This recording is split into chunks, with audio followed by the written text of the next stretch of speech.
Madame, Monsieur, bonjour et merci infiniment à vous de nous retrouver comme vous le faites chaque matin sur Equinox Télévision. On va ce matin évoquer la question des passeports.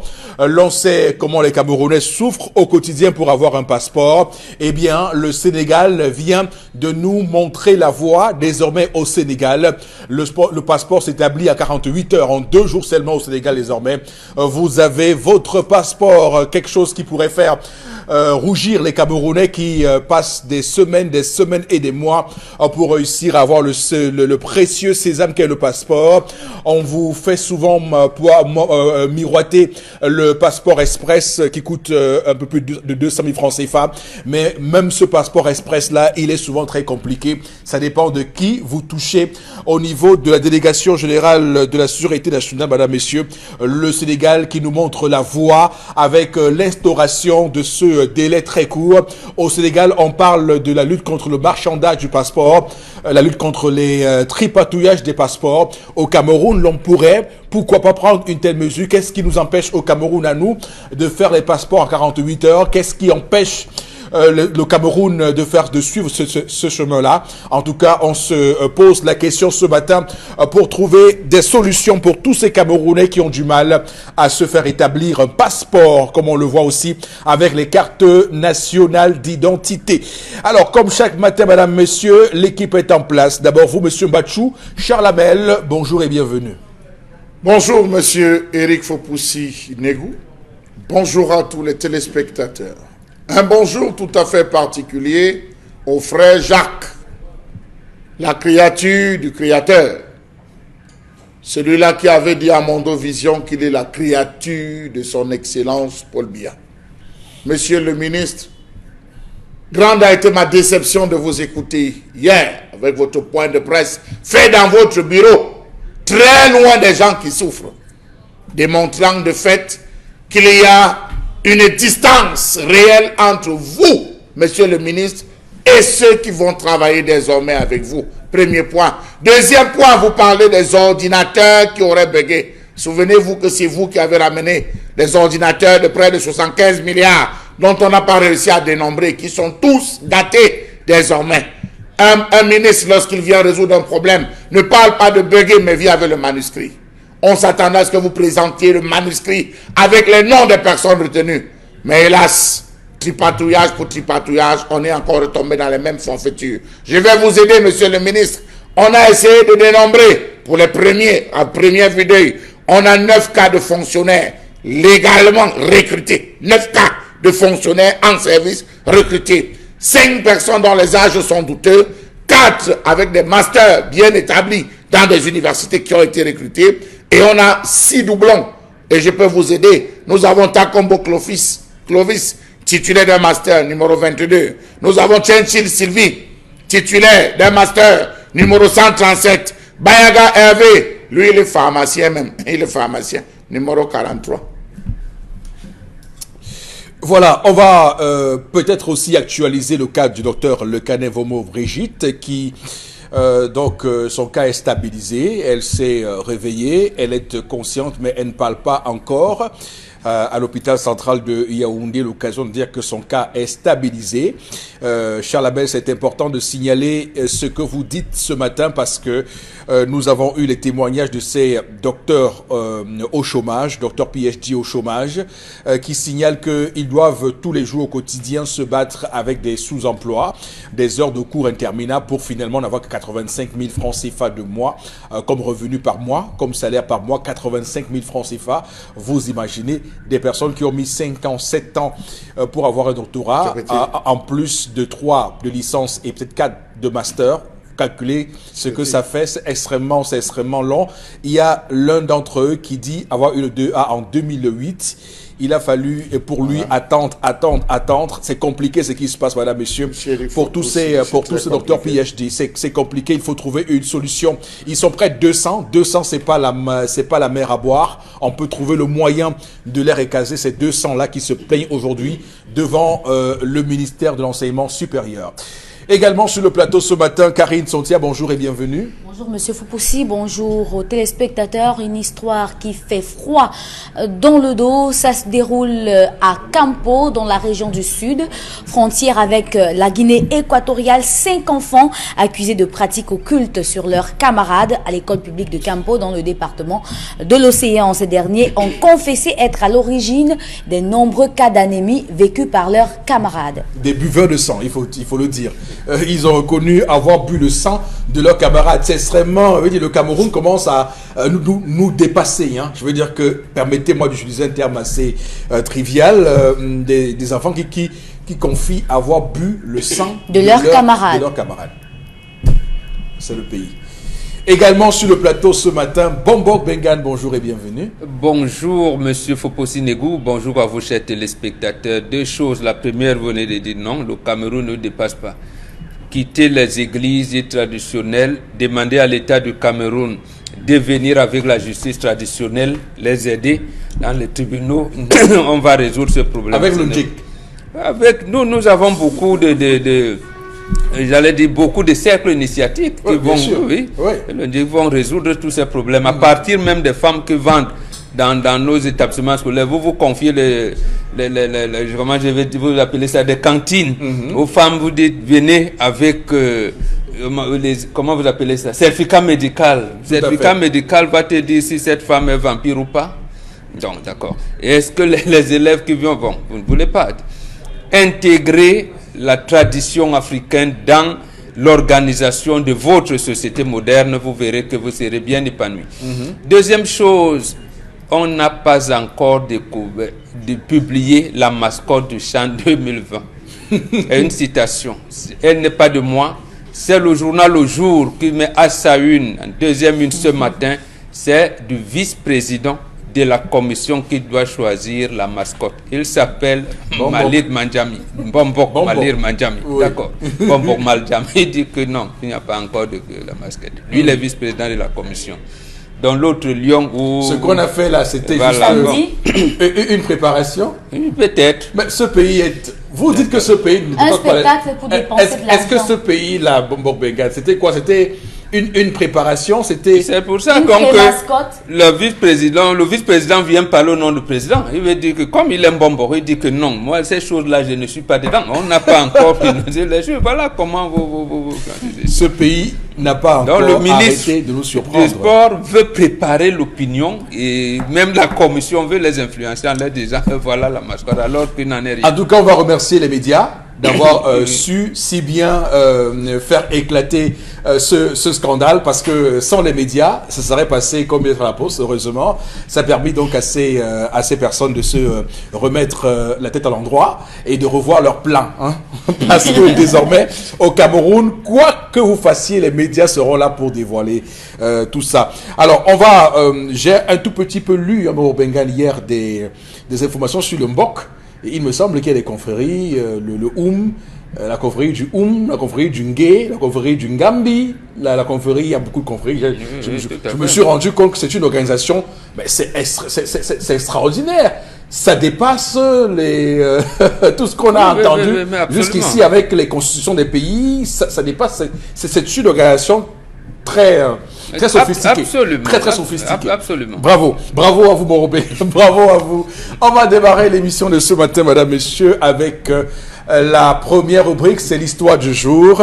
Dominique Audrey Oyengelek avec nous encore ce matin. Bonjour et bienvenue, Dominique Audrey. Bonjour Eric Fopoussi, si vous permettez, si vous m'accordez quelques secondes, j'aimerais avoir une pensée pour la petite fille de 13 ans qui a subi un viol collectif du côté de Molundu, selon l'organisation Mandela Center. Oui. La pauvre, avec ses parents, se sont retrouvés à aller cabosser le cacao. Et sur le chemin du retour, l'une des personnes qui donnait le travail l'a violée. Et après, quand il en a eu fini, il a appelé ses amis qui étaient dans le besoin pour venir aussi la violer. On l'a suivie. Et moi, je pense que à l'image du Sénégal, on devrait criminaliser le viol. Ça ne doit plus être un délit parce que c'est tuer une vie. En Côte d'Ivoire, on a vu des Ivoiriens descendre dans la rue parce qu'un bébé avait été tué après un viol. Donc les parents, je pense que si le gouvernement ne veut pas prendre les choses en main, ce sont les parents, nous potentiels parents également, qui devront mettre fin à ce genre de choses. Oui, justement pour dire que j'ai justement relayé cette information sur ma page Facebook et j'ai reçu à peu près 10 messages de menaces de mort. Je ne sais pas qui sont les Camerounais qui ne veulent pas que la vérité soit connue. En tout cas, c'est une question qu'on va adresser. Aux parents de la jeune fille de s'adresser à des autorités, des vraies autorités traditionnelles à l'Est. Ils vont faire quelque chose. Soit les essaims d'abeilles, soit quelque chose, ils vont faire quelque chose. Ils ont déjà été arrêtés. Hein. Qu'ils soient en justice ou pas, on peut les attaquer, mais tant même là-bas en prison. D'accord. Parce que ces genre de personnes n'ont pas le droit de vivre. Tout à fait. Monsieur Fopoussi, n'ayez pas peur, parce que ceux qui vont tous nous tuer. Voilà. Ils vont tous nous tuer. Donc aujourd'hui, je raconte l'histoire d'un fils unique d'une famille âgé de 30 ans. Il s'appelle Zéphérin et il prévoit de se marier. Il était prévu qu'il se marie le mois dernier. Et il y a 3 mois, son papa lui demande d'aller l'aider à ranger sa chambre, faire le ménage et tout, comme c'est l'approche des fins d'année et autres. Donc après avoir lavé le sol, il était au niveau du rangement des documents. Et dans le porte-documents de son père, il trouve un papier d'adoption qui l'identifie. Et là, il se rend compte qu'il a été adopté par ses parents, entre guillemets. N'ayant pas compris de quoi il en retournait, il s'est rapproché de ses oncles, puisqu'il n'avait pas le courage d'aller en parler directement à ses parents. Ses oncles lui disent que, en fait, ta mère n'a pas pu avoir d'enfant. Et un jour, comme ça, par le plus grand des hasards, on a déposé un enfant devant la porte et c'était toi. Ils se sont rapprochés des autorités compétentes, ils ont entrepris des démarches et on leur a octroyé ta garde complète.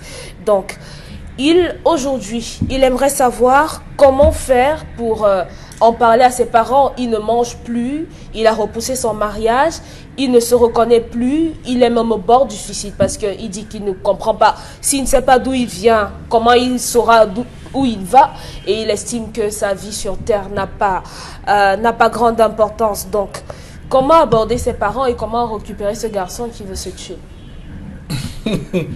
Si vous voulez, on peut ajouter, pour les parents qui adoptent les enfants, à quel moment doit-on le leur dire? Oui, le leur dire. Alors, bon, Bégan, on pose la question. Oui, à quel moment on n'est pas obligé de le leur dire. Mais ce qui est obligatoire de faire, c'est un rituel qui fait que même si cet enfant retrouverait ses vrais pères biologiques, il n'y aurait pas d'inceste. Il n'y aurait pas d'inceste. Maintenant, si l'enfant sait, c'est à lui maintenant de dévoiler.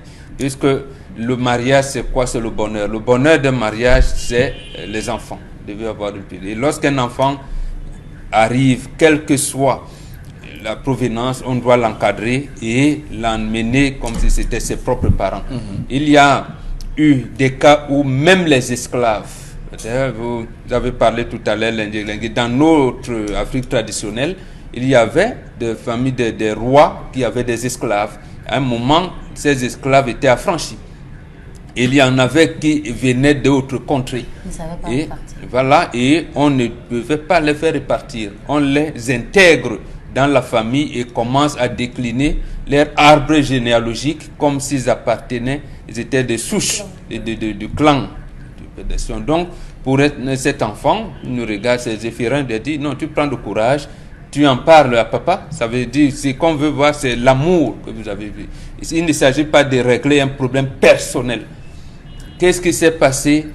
Papa va te dire, maman va te dire, et on va te rétrocéder l'amour que tu en as besoin. Et justement, t'expliquer l'organisation sociétale des peuples que nous avons aujourd'hui.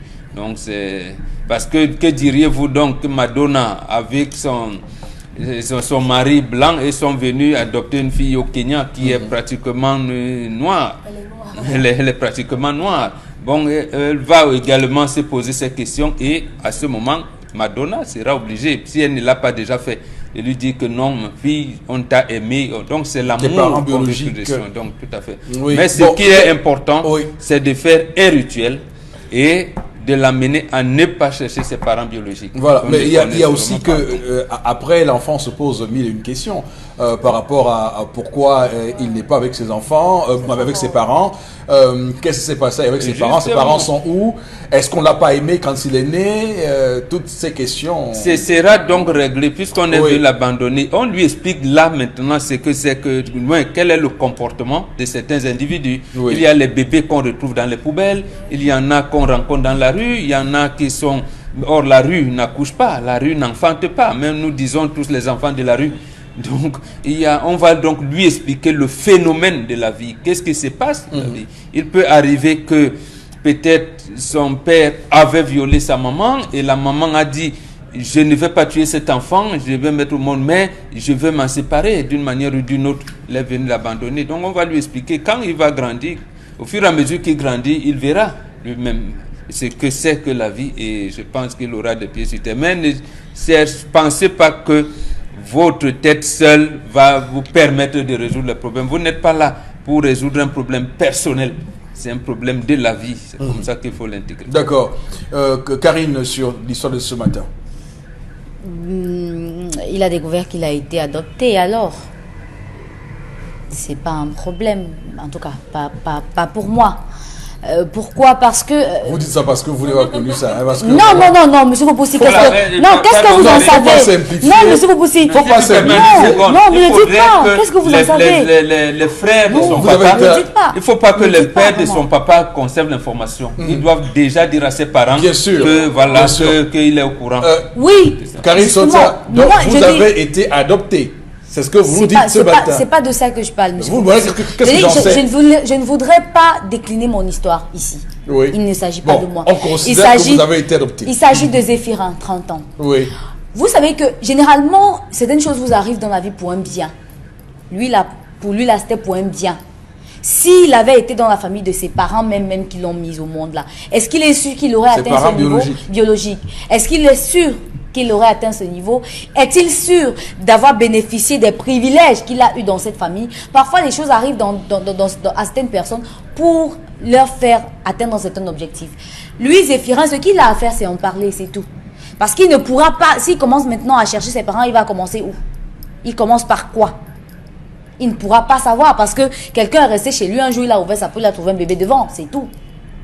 Et il a entrepris des démarches pour avoir l'enfant pour lui.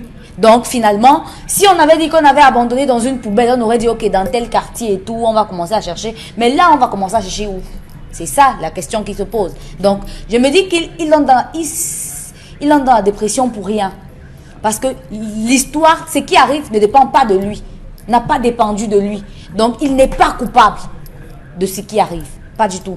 Il peut s'en laver les mains quand il saura ce qui s'est passé et s'il parvient à faire les rituels que Bombok a dit ici aujourd'hui, on peut conclure qu'il peut avancer dans sa vie. Et généralement, les personnes qui font ça sont parfois à côté.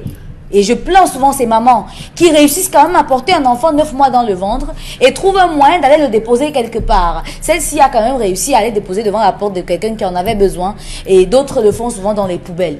Ça, c'est ce qu'il faut remarquer par rapport à cette histoire ce matin. Moi, je dis, c'est un crime pour quelqu'un de porter un enfant et de laisser une autre personne l'élever. Et généralement, les mamans sont à côté. Je dis, ces mamans qui le font sont dans le quartier, dans les environs, et voient leurs enfants grandir à distance. Elles voient tout, elles ne parlent pas, elles préfèrent rester silencieuses.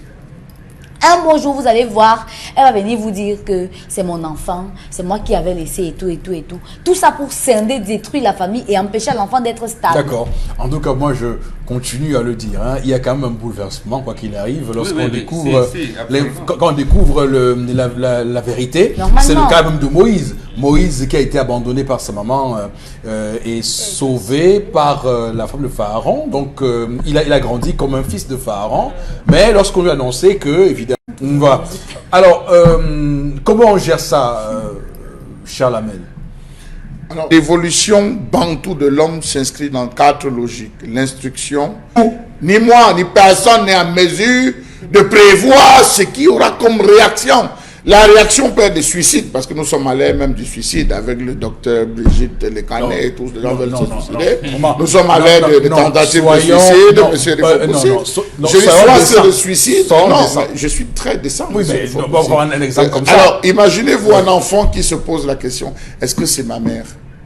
Ce n'est pas ma mère. Tout ce que j'ai subi, je l'ai subi parce qu'elle n'était pas ma mère. Est-ce que la famille dans laquelle je suis, c'est véritablement ma famille? Est-ce qu'ils sont de l'ethnie? Est-ce que ma mère est de l'ethnie ici? Est-ce que je ne suis pas en train d'épouser une culture? Est-ce que ça bouge dans l'esprit de l'enfant à 1000 à l'heure? 30 ans, c'est trop, monsieur Eric Fopoussi. Il y a des choses, l'initiation d'un enfant, quand vous voulez faire entrer monsieur Eric Fopoussi, je vais le dire pour que les mamans essayent de le savoir. Lorsqu'on veut introduire un enfant dans la société secrète du chimpanzé, monsieur Eric Fopoussi, je le dis pour que les mamans le sachent à la maison, je fais partie de cette initiation, je fais partie de cette initiation et j'en continue, monsieur Eric Fopoussi. On fait passer l'enfant sous les jambes. Vous voyez l'enfant, monsieur Eric Fopoussi, je ne parle pas de moi. Vous voulez trop savoir beaucoup de choses depuis ce matin. Vous avez commencé par 40 ans. Merci. Donc, on fait passer l'enfant sous les genoux. Vous voyez, le père est assis. Il s'arrange à ce que l'enfant passe sous les genoux. L'enfant passe une fois, il attrape l'enfant, il remet l'enfant de l'autre côté. L'enfant retraverse, il attrape, il redépose l'enfant de l'autre côté. L'enfant, suivant un rituel. À des moments, il pose l'enfant sur les genoux. Il a une façon. L'initiation ne commence pas à 30 ans. L'initiation commence dès le début, monsieur Eric Fopoussi. On a des expressions, on le fait manger certains types de produits, certains types de nourriture. Le père fait préparer certains types de repas. Il rentre avec un certain type de repas. Il appelle un enfant spécial qui lui donne à manger. Donc, je dis, 30 ans, c'est trop.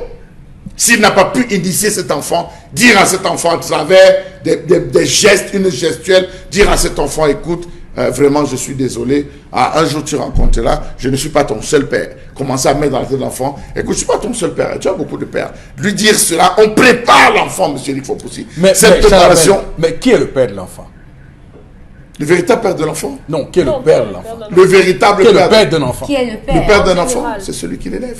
Alors? C'est celui qui l'élève. Non, je ne suis pas en train de parler de la Maxime. Je parle juste dans la tête de l'enfant, monsieur Eric Fopoussi.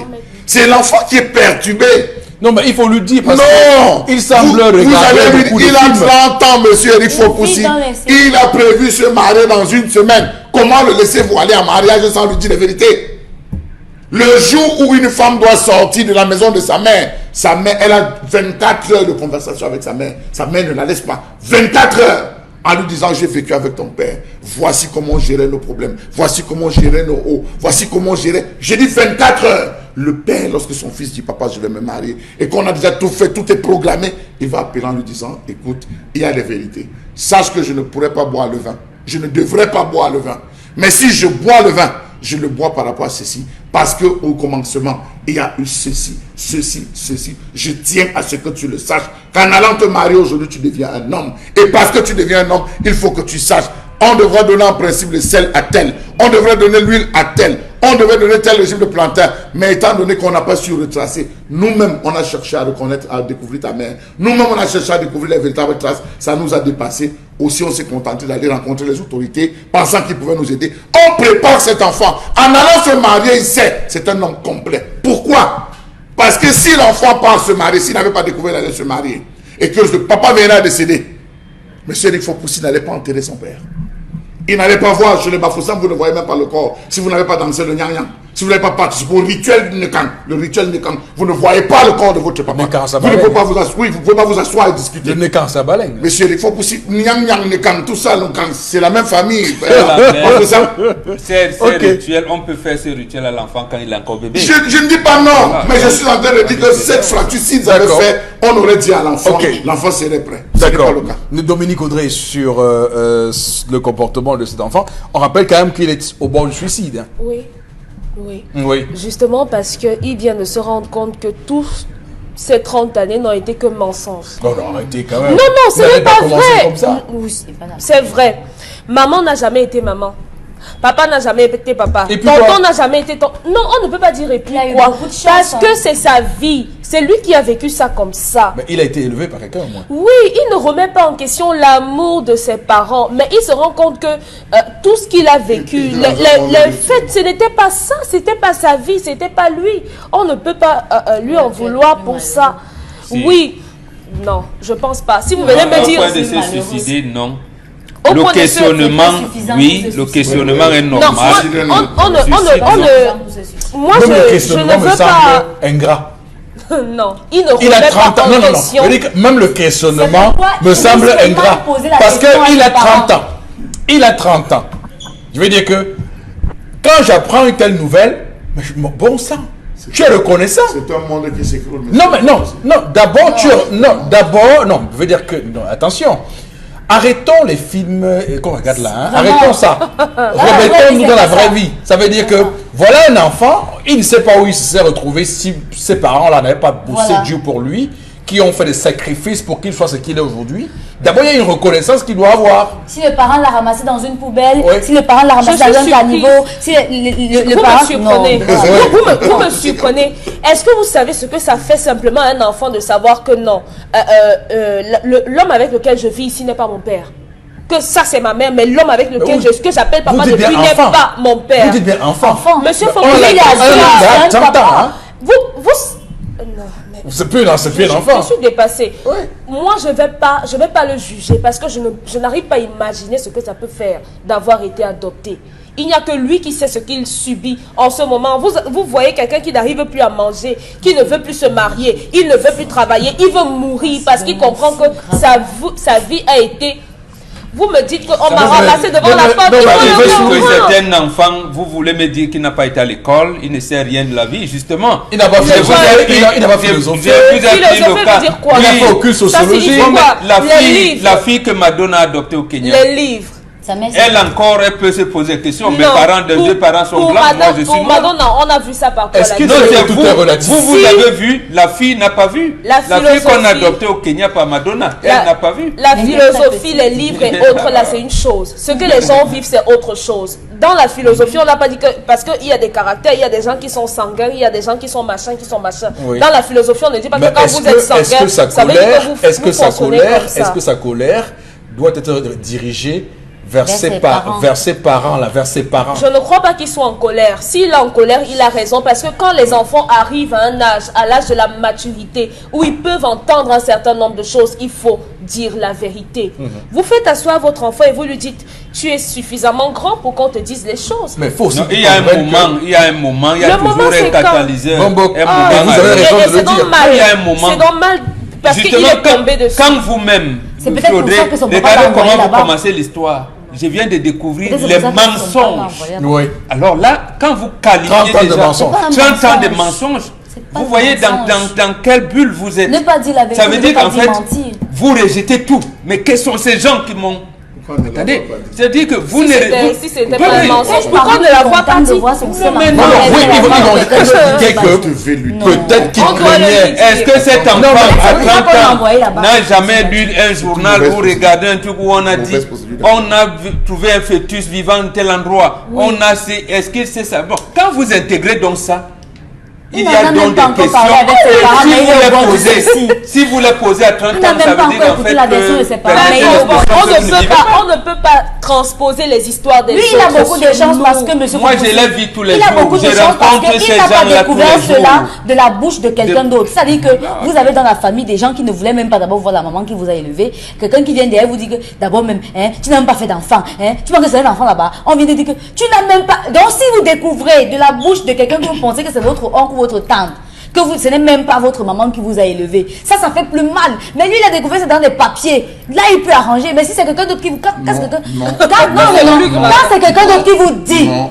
Mais c'est Bon, vous pousser. on Quand c'est s'entend quelqu'un pas sur le d'autre qui plateau vous dit... visiblement. Hein. Mais Il y a- c'est vous pousser. il y a- Mais c'est vous pousser. Il y a Oui. une situation. On est en train d'expliquer une chose ici. Oui. Lorsque vous apprenez les vérités de cette manière, je dis c'est très pacifique.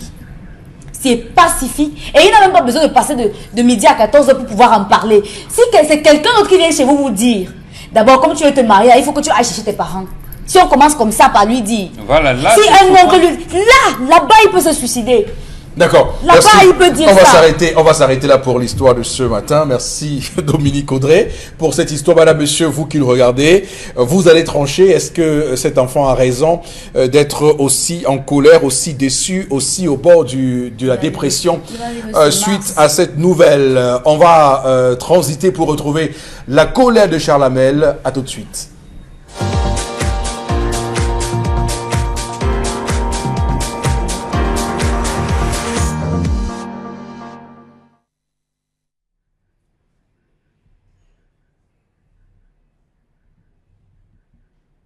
Je m'interroge ce jour sur la question de la mauvaise gestion de la biodiversité dans ce pays. Biodiversité quand il nous tient. Dans tous les discours, on parle de la biodiversité, partant du chef de l'État au ministre.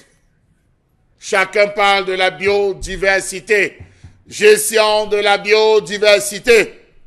Comment comprendre qu'à ce jour, et ce malgré toutes les conventions ratifiées, les forats auxquels ce pays a participé, on ne parvient toujours pas à convenablement gérer la question de biodiversité.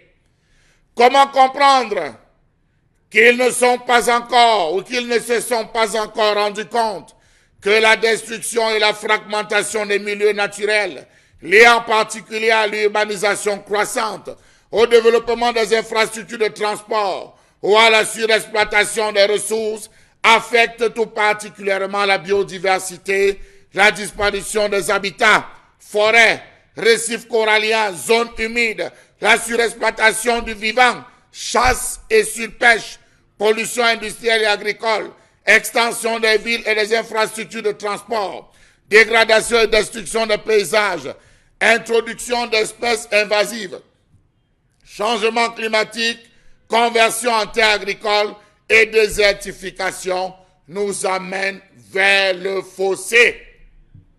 À une certaine époque, on avait lancé l'opération Sahel vert pour régénérer et favoriser la croissance et la libération dans l'atmosphère d'assez d'oxygène.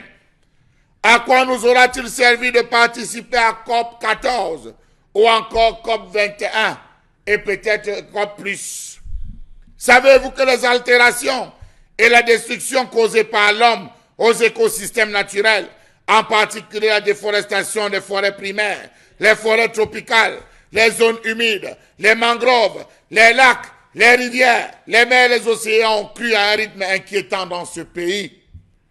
Faites un tour dans les principales îles. Djebel, Cap Soué là-bas, ne serait-ce qu'avec les bras morts du Vouri, vous allez vous rendre compte que l'action de l'homme détruit véritablement ces différents endroits. Allez à cet endroit qu'on appelle pont allemand, vous allez voir. Allez à cet autre endroit où on appelle le pont noir, où les eaux sont noires, vous vous rendrez compte que c'est des entreprises qui déversent des produits extrêmement toxiques, détruisant de fait la biodiversité. Comment comprendre cette subite chaleur qui prend de plus en plus de proportions inquiétantes à Douala? Même avec la clim, vous transpirez. Ça chauffe terriblement. Comment en est-on arrivé là? Comment comprendre les perturbations des différentes saisons? En pleine saison sèche, il pleut. Étonnant, n'est-ce pas? Hélas, oui. D'ailleurs, quand commence la saison de pluie et quand s'arrête-t-elle? Comment comprendre qu'au Cameroun, l'État ne parvient pas à assurer le respect de la biodiversité, mettre en place, appliquer, décret d'application des mesures respectives concernant la biodiversité? Ce pays souffre de plusieurs maux. Absence de stratégie, faible capacité des décideurs politiques. Comment comprendre que malgré les mesures prises par l'État, le déboisement fait des ravages terribles dans ce pays? La coupe des arbres de la forêt dense du Sud est orientée vers la création des plantations de palmiers à huile, la vente du bois tropical, l'exploitation du sol par les industries minières ou pétrolifères, le creusement des routes, la création des plantations de caoutchouc. Que feront les singes, par exemple? Oui, que feront-ils si on abat tous les arbres? Dans tous les cas, savez-vous que les singes qui habitent sur une superficie de 142 000 km², soit 24% des aires protégées, sont en danger pour ce qui est du Cameroun. Et ils souffrent. Les singes occupent 142 000 km². Avec toutes les forêts dévastées, on se retrouve au sol.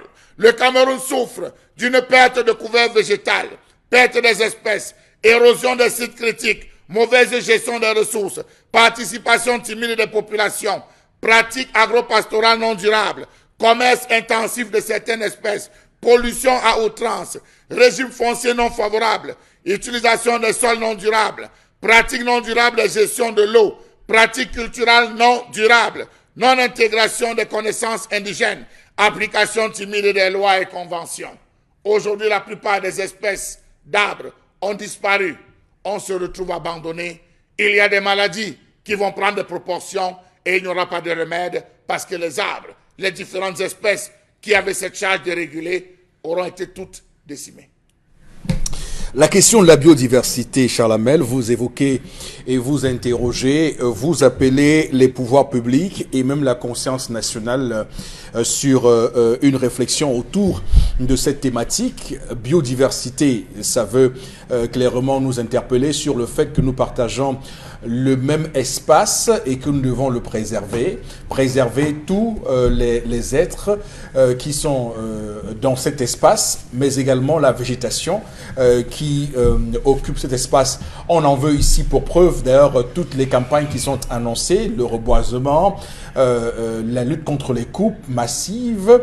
Et vous voyez très bien que la COP 21 en France avait déjà donné le là de tout cela et on espérait justement que à la suite de cette COP 21 que tous les engagements qui avaient été pris soient justement respectés. Malheureusement, on continue à avoir des émissions de gaz à effet de serre qui continuent à détruire la couche d'ozone et à menacer notre atmosphère. Malheureusement, c'est qui tue notre biodiversité.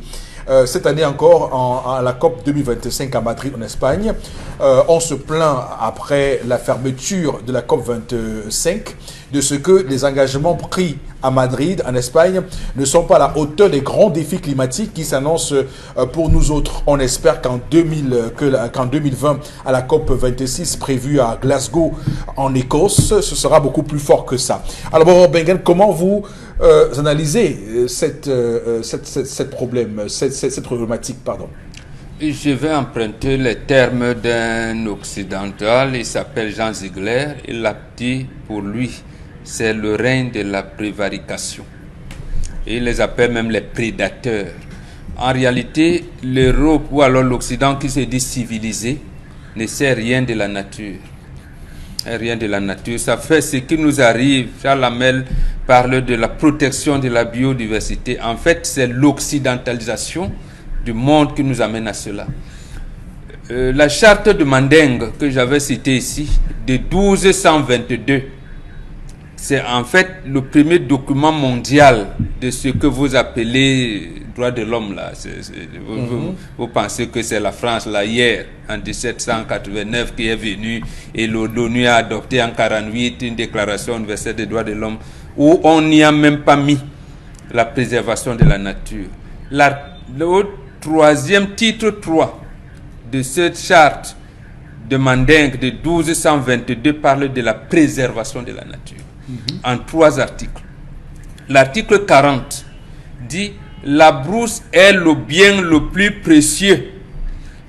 Personne ne doit, chacun se doit de la protéger et de la préserver pour le bonheur de tous. Article 40. Je répète, la brousse est le bien le plus précieux. Chacun se doit de la protéger pour le bien de tous. Article 41. Avant d'allumer le feu de bois, ne regardez pas le sol, levez les yeux vers les cimes des arbres.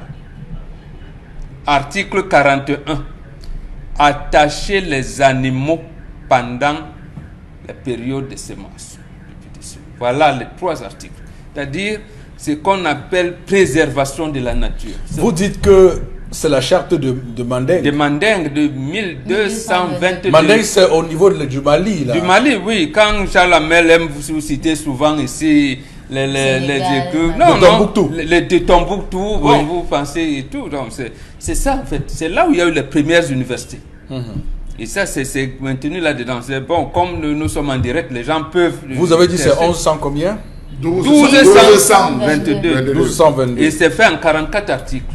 Et le titre 3, le titre 3 qui parle de la préservation de la nature a 3 articles. Article 40, article 41, article 42. D'accord. Ceux qui nous regardent peuvent aller taper sur... Je veux juste ajouter de l'eau au moulin de Bobo en disant que ces blancs, ces prévaricateurs, ces fossoyeurs de l'histoire ont fait disparaître l'histoire de l'Afrique. Elle commence au 15e siècle, elle met entre le 16e et le 17e pour revenir au 19e siècle. C'est juste pour corroborer. Voilà. Donc on n'a que 15 et 19. En réalité, nous par exemple, qui cherchons le Mukulungu, qu'on appelle en malan le Yap.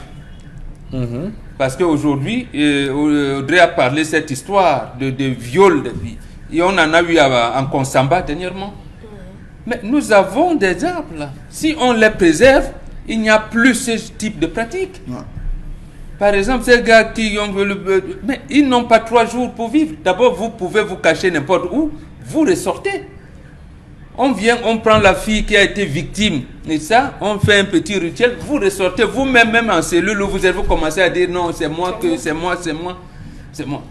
Mais justement parce que la nature, et même celui qui a, parce que ça aussi, il y a une tricherie, on pense que c'est Descartes qui est le père de, comment on l'appelait ça, du cogito. Voilà, de votre connerie. Non, c'est pas Descartes.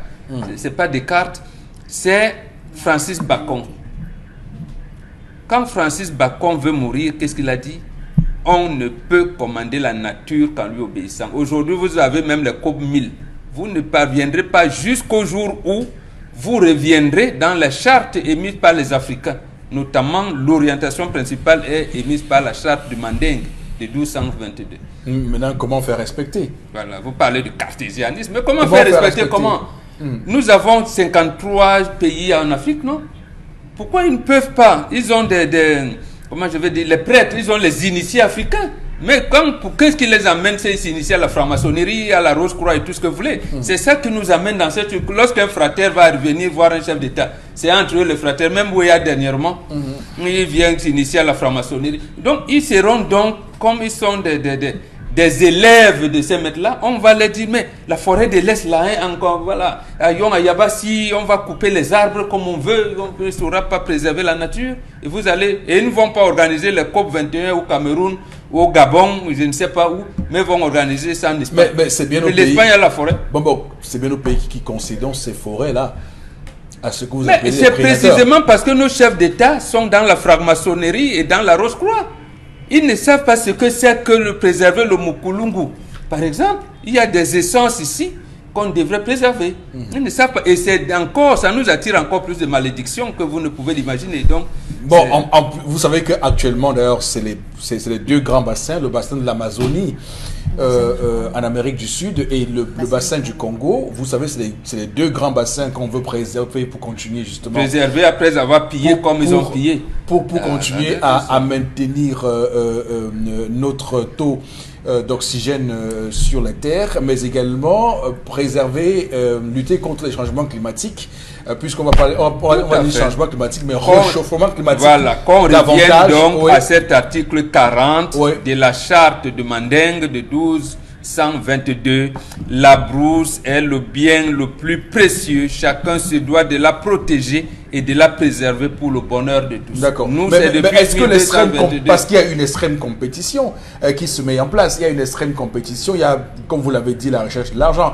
Vous avez des pays émergents qui aujourd'hui estiment que les Européens, eux, ils ont passé le temps à détruire la nature et ils sont développés. Maintenant qu'arrive leur tour, les Chinois et les autres, on leur dit de respecter leur production. Est-ce que notre forêt nous a développé alors? Il y a la section menuiserie dans nos lycées techniques.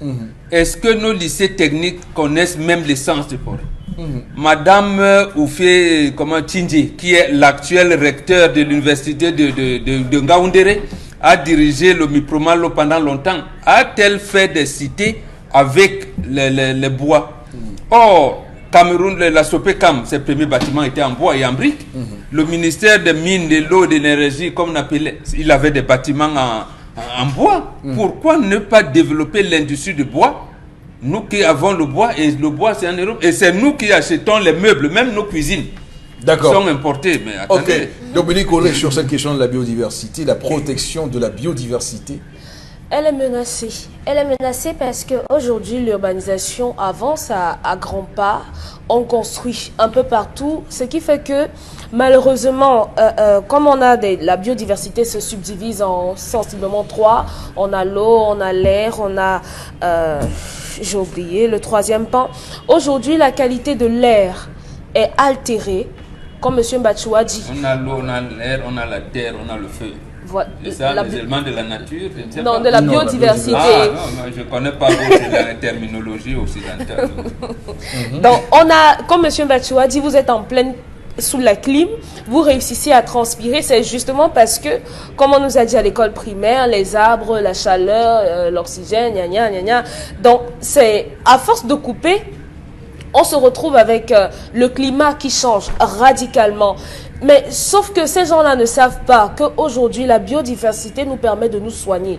Parce qu'on a des arbres, en dehors de l'aspect spirituel, on a des arbres qui permettent aux naturopathes de faire des traitements. À côté de ça, la biodiversité aussi contribue à l'alimentation à hauteur de 75%. Parce que c'est avec le sol... Précise-leur que les antipalédiens sont fabriqués en Occident et l'Occident vient prendre ça ici. Les essences ici. Voilà. Et il n'y a pas de paludisme en Europe. Pourquoi ils nous donnent de vendre les malheureusement, donc la biodiversité aujourd'hui nous permet d'avoir une eau de qualité, une air de qualité, ça régule la température et ça permet également de réduire considérablement les parasites. Donc il faudrait qu'on repense l'aménagement des villes, comme dans certains pays, on préserve certains endroits qu'on ne touche pas, qu'on crée, qu'on multiplie les espaces verts, les étangs et autres. Ce qui est sûr, on ne pourra que...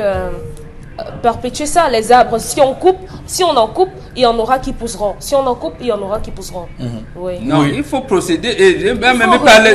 Non, reboiser, c'est comme ça qu'ils appellent. Est-ce qu'ils savent comment on fait donc pousser ces arbres-là? Il y avait des campagnes à un moment donné qu'ils viennent apprendre de reboisement. Même Roger Mila a lancé une campagne de reboisement à une année. La mafia a détourné voilà. le projet. Il y a que dans cette action de destruction de notre biodiversité, c'est l'homme qui est au centre. C'est l'individu lui-même qui est au centre de la destruction de son environnement. Maintenant, on peut citer tout ce qu'on voit comme cause ou encore l'émission des gaz à effet de serre, mais ce qui reste à comprendre, c'est que l'Afrique en a plus besoin que les autres continents. L'Afrique a plus besoin de protéger son écosystème que les autres continents, parce que les autres n'en ont pas, et c'est l'écosystème africain qui permet au monde aujourd'hui de vivre. C'est ça qu'il faut dire aux gens. Les uns, on organise toutes ces COP et autres là parce que on veut nous dire que en fait c'est vous qui nous faites vivre, arrêtez de détruire. Pourtant c'est encore les mêmes personnes qui le disent, qui viennent continuer à détruire. Par rapport à ce qui a été dit, le Cameroun est 4e place en Afrique, classé 4e en Afrique en domaine de la flore et 5e dans le cadre de la faune. Et 92% de l'écosystème africain est représenté au Cameroun, d'où la nécessité de protéger cela parce qu'on a ce potentiel là. Maintenant, le problème même dans la campagne dans cette campagne là, c'est que on n'implique pas la population. Elle n'est pas impliquée.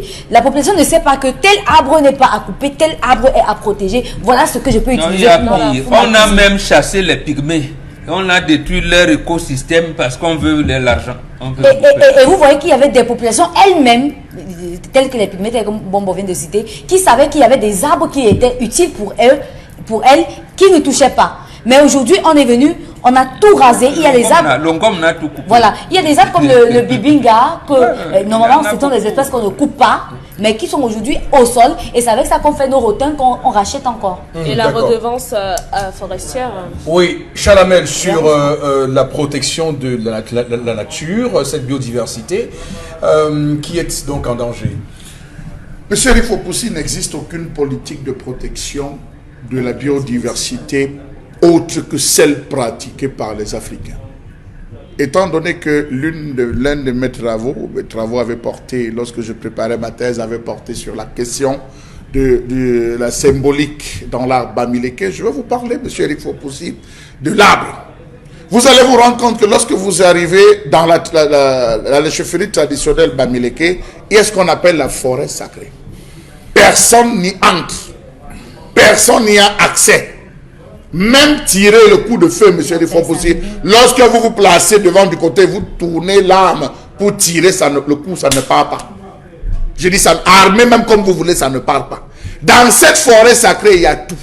Les espèces protégées. Toutes les espèces protégées, monsieur Rifopoussi. Et il y a tous les animaux protégés. Je peux vous citer. Je vous dis qu'à l'heure actuelle, il y a dans toute la zone d'Undé que je maîtrise bien, il y a Bamena. Bamena qui est en train de faire une terrible, qui est en train qui est consacré pratiquement la moitié de son village à la protection de l'environnement. Vous pouvez encore aller là-bas et voir des singes qui se baladent, voir des espèces rares, ce qu'on ne voit plus. Il y a 3 types de personnes avec lesquelles on ne joue pas, M. Eric Fopoussi. L'artiste, l'enseignant et le médecin. Si vous jouez avec ces 3 comme on joue au Cameroun, vous ne venez pas nous dire que vous êtes en train de protéger la biodiversité. Il y a des maisons, quand vous entrez chez un Bantou, vous devez trouver 1, les arbres fruitiers.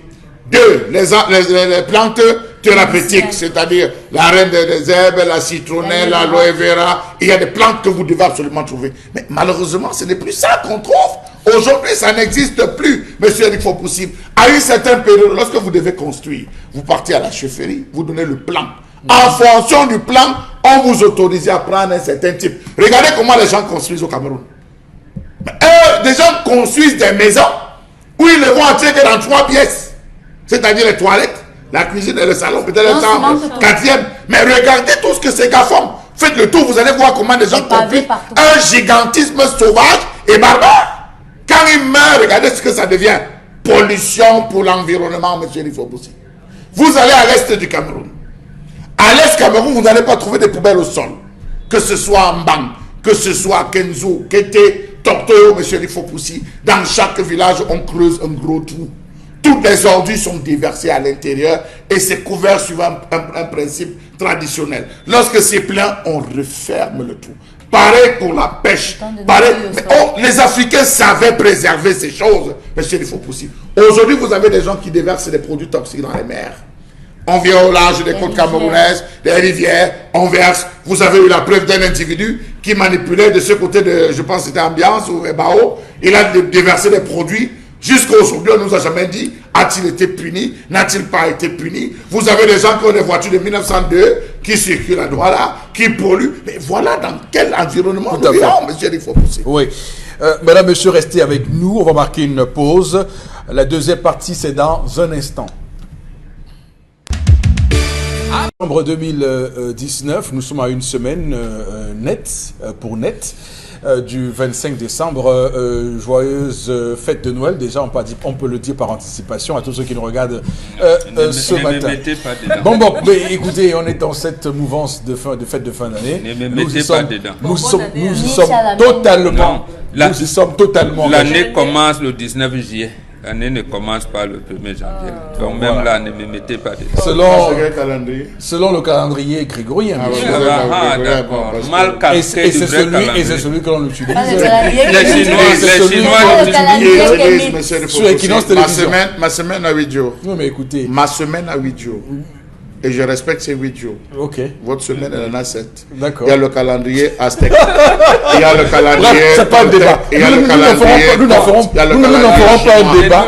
Nous n'en ferons pas un débat. Non, mais je veux juste vous dire que, jusqu'à preuve du contraire, notre loi des finances au Cameroun suit le calendrier grégorien. D'accord. Voilà. Tout à fait. Donc, quand vous payez vos impôts selon le calendrier grégorien. Voilà. C'est tout ce que vous faites au Cameroun, vous le faites selon ce calendrier grégorien. Alors, on va engager la lecture de quelques messages, Karine Sontia. S'agissant de la protection de la biodiversité, ce travail relève de la compétence des eaux et forêts éco-gardes. Comme leur statut spécial est bloqué au service de la primature, ceux-ci sont abandonnés à eux-mêmes et perdent leur vie tous les jours face aux braconniers armés. Ils vont préserver comment quand leur propre vie est en danger. Demandez au président de la République de signer le statut des agents des eaux et forêts qui traînent depuis belle lurette. Je veux dire que c'est notre faute. Je prends le cas du Kondi. Le Kondi était plus que ce qu'on est en train de voir. C'est l'effet de l'homme. C'est l'effet de l'homme, de nos différents gouvernements qui ont réduit l'épaisseur du Kondi, qui se bat depuis avec les hommes en reprenant. Chaque fois qu'il a de fortes saisons, il essaie de reprendre son lit. Nous avons le rond-point. Savez-vous que l'eau du Vouri arrivait jusqu'au rond-point? L'eau du Vouri arrivait jusqu'au rond-point des dos. Et jusqu'au carrefour qu'on appelle carrefour Persides, vous appelez soudanais. On a poussé, repoussé jusqu'à ce que ça se retrouve là. L'eau viendra. Je vous prends la rivière Sapé. La rivière Sapé, pour ceux qui vont de l'autre côté. La rivière Sapé était le principal lieu par lequel les gars sortant de Yabassi traversaient pour venir pour entrer à Douala. Mais allez voir aujourd'hui, c'est l'homme. Donc arrêtez de dire que... le bagna qui a ça, voilà. Vous pensez que c'est là? La nature va reprendre son cours normal. Vous le voulez. Vous dérangez pas. Donc, voilà. Un peu comme Trump qui dit que vraiment... Non, il y a ce qu'on appelle... Il y a de plus en plus un phénomène mondial qui commence à monter, c'est les climato-sceptiques, qui disent que tout ce que vous racontez là, c'est pour vous. La nature se refait elle-même. Nous allons faire ce qu'on a à faire. On profite et on jouit goulûment de ce que nous a proposé la nature. Et donc, tout ce qui raconte le réchauffement climatique, c'est pour vous là-bas. Monsieur Eric Fopoussi, je vais vous donner un autre truc. Vous faites prenez avec l'espérance de vie dans un quartier comme Bepanda, prenez l'espérance de vie dans un quartier comme Mabanda, prenez l'espérance de vie dans un quartier comme Dopassi, vous allez vous rendre compte que les gens meurent trop. Pourquoi? Les maisons sont étouffées. Il y a une condensation d'odeur dans les différentes maisons. Vous avez des maisons qui n'ont pas de fenêtres. Même ici à Croix, c'est quand vous avez des maisons qui n'ont pas de fenêtres. Vous avez des maisons où on laisse la lumière allumée de lundi à lundi. Parce que devant, on a construit un gratte-ciel.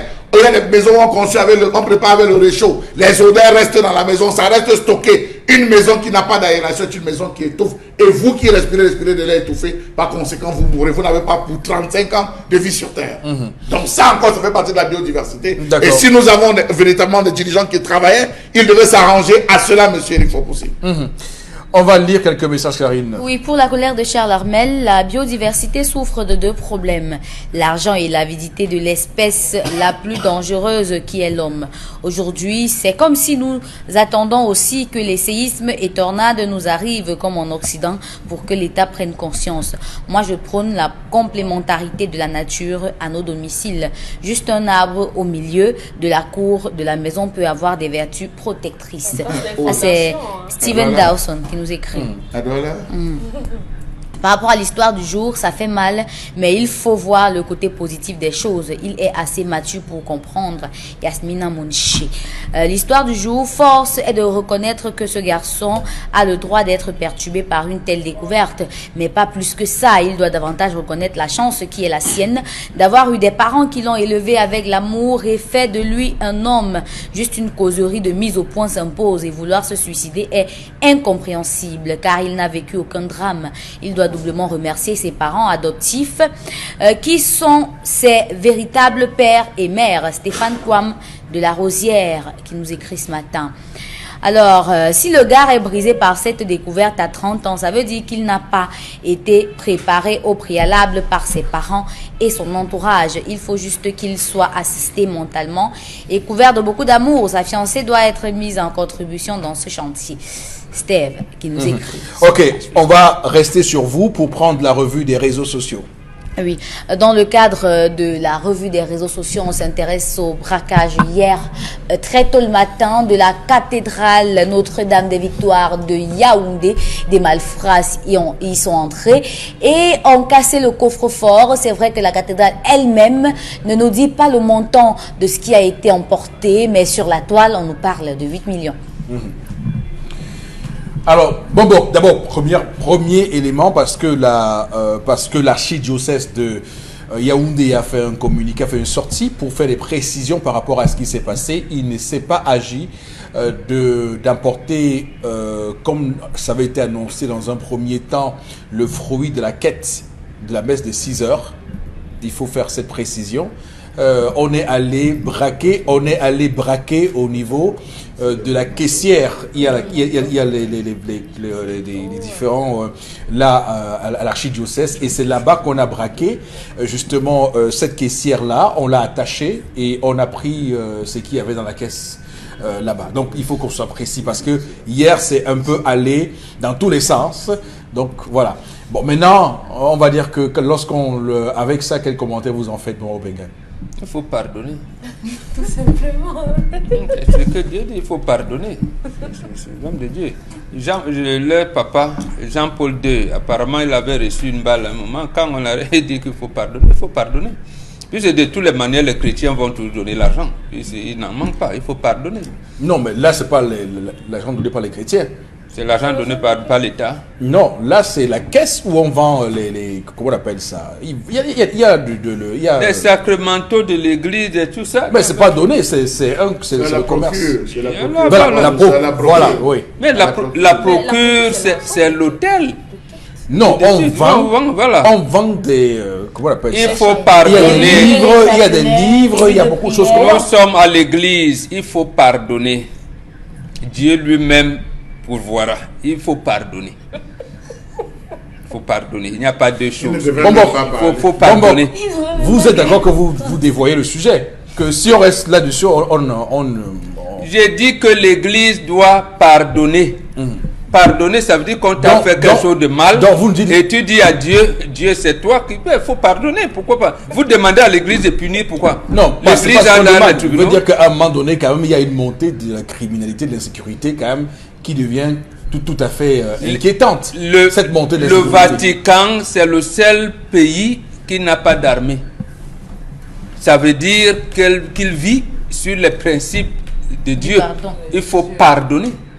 D'accord. Mais voilà, il faut pardonner. Alors, Chalamel, un mot là-dessus. Il faut oublier. Pardonner et oublier. C'est tout. Il faut pousser. Si l'église, la Joseph, on demande une quête là, l'argent, avant midi, l'argent va. Ils vont même recevoir le quadruple de ça. Il faut pardonner. Il faut pardonner. Dieu a vu lui-même. J'ai animé, M. Eric Fopoussi, la célébration de vie d'un papa de 70 ans.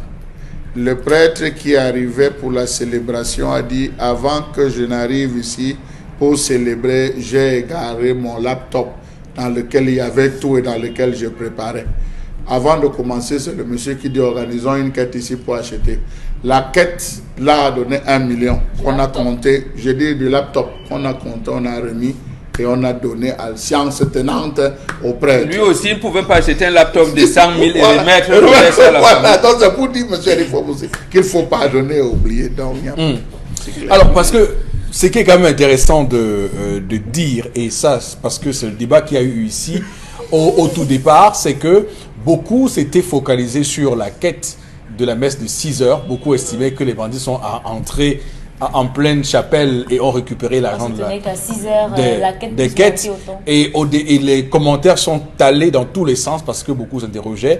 Est-ce que on peut avoir une quête de 8 millions le matin à 6 heures? Et je me souviens que sur ce plateau, vous me disiez que mais c'est possible. Vous m'expliquiez le plus... Je continue à vous dire que c'est possible parce qu'il y a de nombreux fonctionnaires qui, parce qu'ils ont tellement fait du tort aux pauvres Camerounais, vont chaque matin larver leur conscience devant Dieu en allant prier avant d'aller commencer le travail. Et la quête, c'est combien? Mais la quête, monsieur, il faut aussi... Il y a des gens qui donnent... Est-ce que vous savez qu'il y a de nombreuses personnes, il y a de nombreuses pontes du régime qui, à cette période-ci, envoient des intentions de prière accompagnées de ce monsieur, il faut mettre. Ça arrange, non. Ils envoient ça, c'est un coup de fil en disant, vous savez, les gens qui viennent de violer la fille, là, il y en avait qui ont violé un nourrisson de 6 mois en Konsamba, l'assassiné et assassiné sa sœur aînée de 6 ans. Et ces gens font quoi?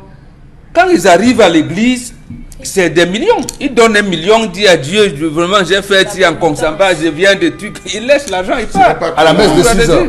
Mais, absolument, puisqu'il peut faire ça, il va faire ça la nuit. Et le jour où il vient à 6 heures, son cœur tremble. Il dit à Dieu, il laisse 1 million là-bas. Alors de manière simple, la procure est un service administratif de l'église où on retrouve tous les chapelets, les dizainiers, les bréviaires, les livres de prière, on retrouve tous les encens, l'huile d'olive, on retrouve tout à ce niveau qu'on commercialise. Même le vin de messe. Le vin de messe, tout se retrouve. C'est à 6 heures qu'on ouvre la procure, monsieur Eric Fopoussi? Non, c'est à 6 heures. Je ne sais pas. Ce n'est pas à 6 heures qu'on ouvre la procure. Qu'est-ce que vous voulez dire? Non, ce n'est pas à 6 heures qu'on ouvre la procure. À 7 heures, là, ce n'est pas ouvert, monsieur. Non, ce n'est pas à 6 heures qu'il y a eu braque. La procure, c'est pas à 6 heures qu'il y a eu braquage. a aussi des chambres, c'est comme un hôtel. Oui, mais c'est l'hôtel, les gens. Non, les gens sont là en permanence. Non, ce que je veux dire, c'est que, attention, moi je pensais que vous vouliez dire que, parce que 8 millions braqués dans les caisses, comme ça, moi je comprends parce que je comprends que 8 millions c'est possible. Un lundi. Mais 8 millions un mardi. Oui, mais pourquoi pas? Même si c'est un lundi. Alors 8 millions braqués un mardi hier. C'est la cathédrale. 8 millions braqués. La caisse, vous savez, parce que vous parlez parce que moi je parle de l'église. Peut-être que vous ne parlez pas de l'église, mais je parle de l'église. Moi je ne connais pas, c'est vrai. La messe de 6 heures est une messe pas très courue. Hein, même à Yaoundé, même à Cathédrale de Yaoundé. C'est pas une messe très courue. Ce n'est pas plein à 6 heures. Ce n'est pas plein. Je pars du principe que une chapelle comme celle-là peut contenir 2000 à 3000 personnes. Non, vous allez, mais vous n'êtes pas vicaire là-bas, monsieur. Mais je parle d'un principe. Je parle d'un principe.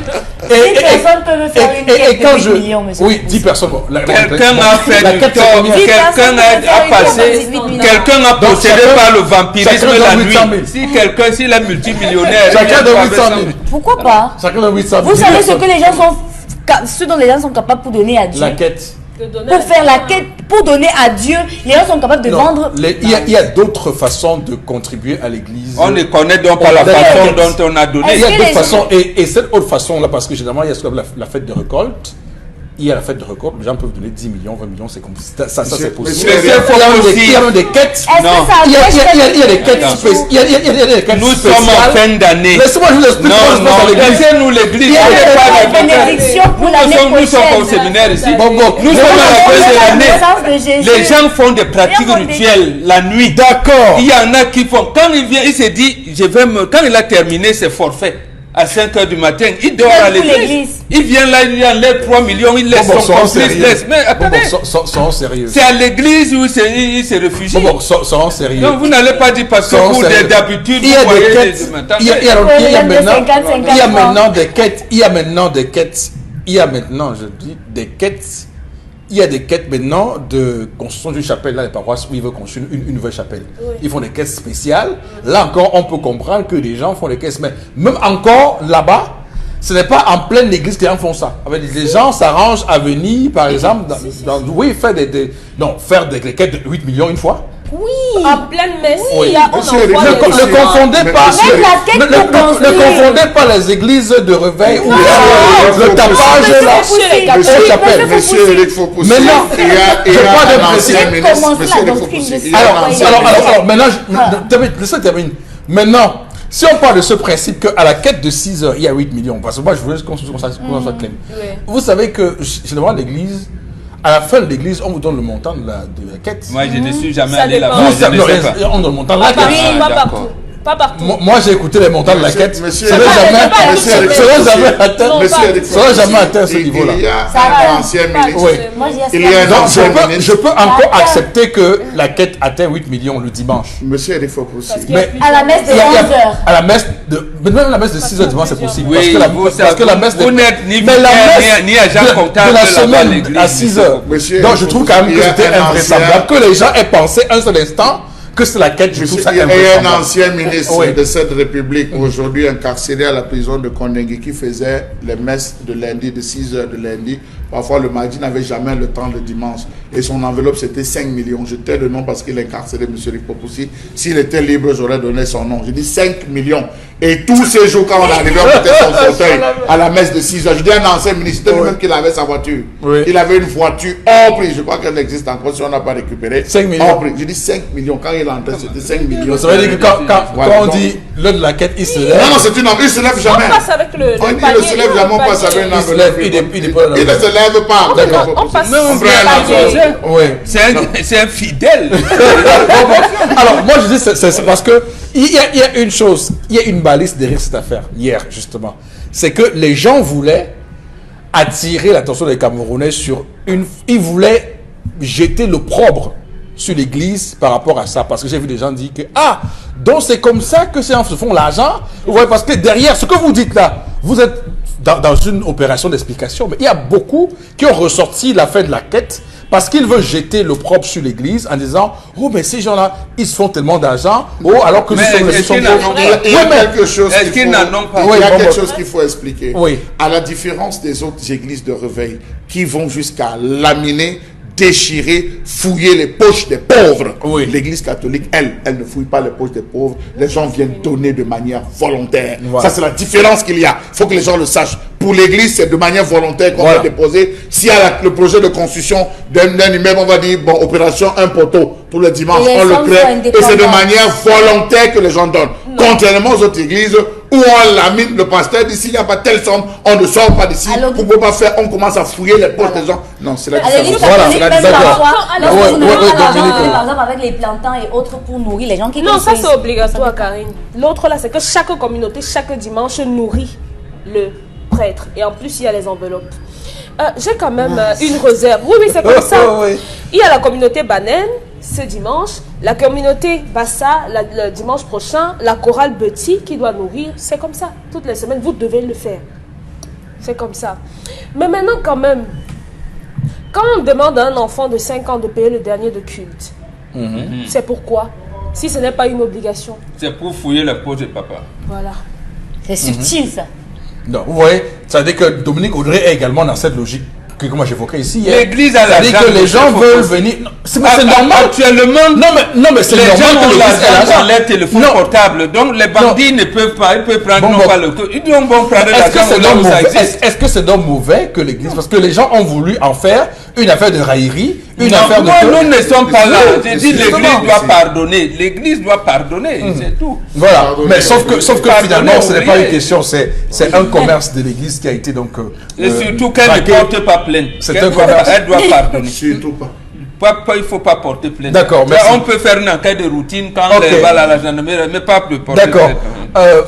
Karine, on termine cette Oui, le deuxième et dernier sujet concerne l'actualité sur les docteurs et PhD qui sont en sitting depuis plus de 3 jours devant le ministère de l'Enseignement supérieur à Yaoundé. Parmi les docteurs qui y sont, on a noté le cas du docteur Lekane Vomo Brigitte, docteur en sciences politiques âgée de 45 ans, dont le cas préoccupe, mais on nous dit qu'elle est hors de danger actuellement. Il s'agit d'une monitrice qui a consacré 12 ans à l'université de Yaoundé de Soa, à donner des cours et à assister les enseignants en tant que chargé de TD, mais qui n'a pas été recruté dans ce processus.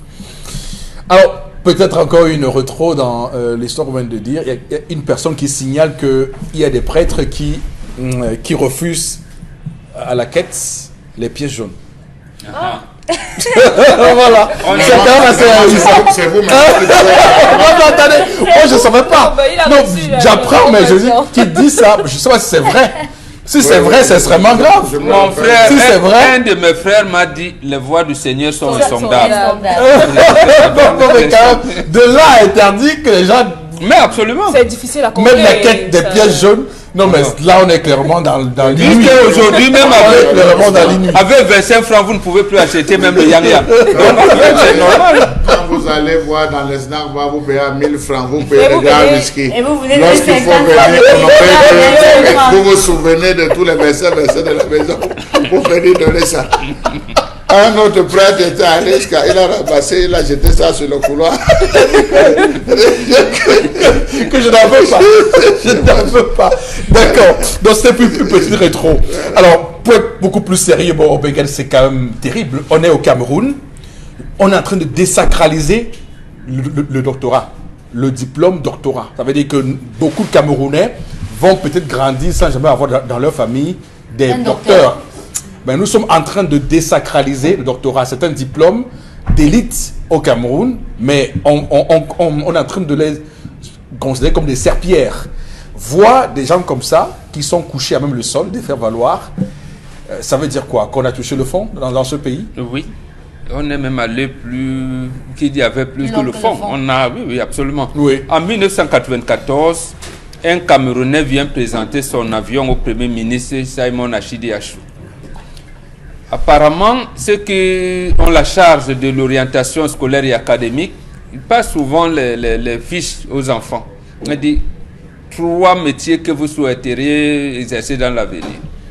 Dans une salle de classe, la plupart des gars ont dit je veux être féman. Je veux être féman. Je veux être féman. Bon, vous voyez? Donc, l'État du Cameroun a une très lourde responsabilité. Moi, je ne reproche rien aux étudiants ici. Rien du tout. C'est-à-dire, le recrutement normal dans une université, c'est quoi? On vous dit, si vous voulez aller en master, vous devez avoir un 13 de moyenne ici ou un 12 de moyenne là, vous êtes inscrit. Si vous ne l'avez pas, vous sortez.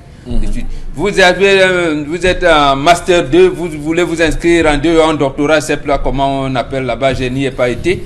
Bon, on vous dit, vous devez avoir 12 de moyenne. Donc, quand vous prenez déjà à ce niveau, vous êtes doctorant, chargé de TD, vous avez appelé moniteur. Oui. L'université doit commencer à vous donner quelques émoluments pour vous permettre, parce que vous donnez les cours, parce que pour vous permettre de faire des recherches.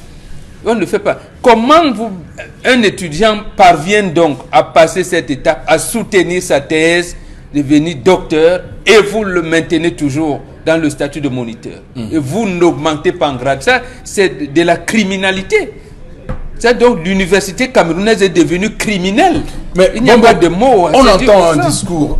On estime que lorsqu'on a le doctorat, on n'est pas censé commander l'emploi. On est censé soi-même en créer. Non. Deux choses. La première chose, celui qui vient avec ça au Cameroun, adéquation, formation, emploi, vous savez qui c'est? Il s'appelle Dr Nida II. Je ne sais pas s'il vit encore. C'est à l'époque, il y avait ça, on l'appelait Centre universitaire de Douala. Il enseignait, était un enseignant de l'économie. Il venait de Yaoundé. À l'époque, on l'a affecté ici. Quand il fallait mettre ça en place, on l'a écarté. Première chose. Deuxième chose, vous avez un pays où même les ingénieurs chôment. Ça veut dire quoi? Un pays où tout est à construire et on vous dit qu'il n'y a rien à faire. Donc, c'est énorme, c'est ambigu. La France, l'Allemagne et tout continuent à former les docteurs, non? Y compris les docteurs en langue française.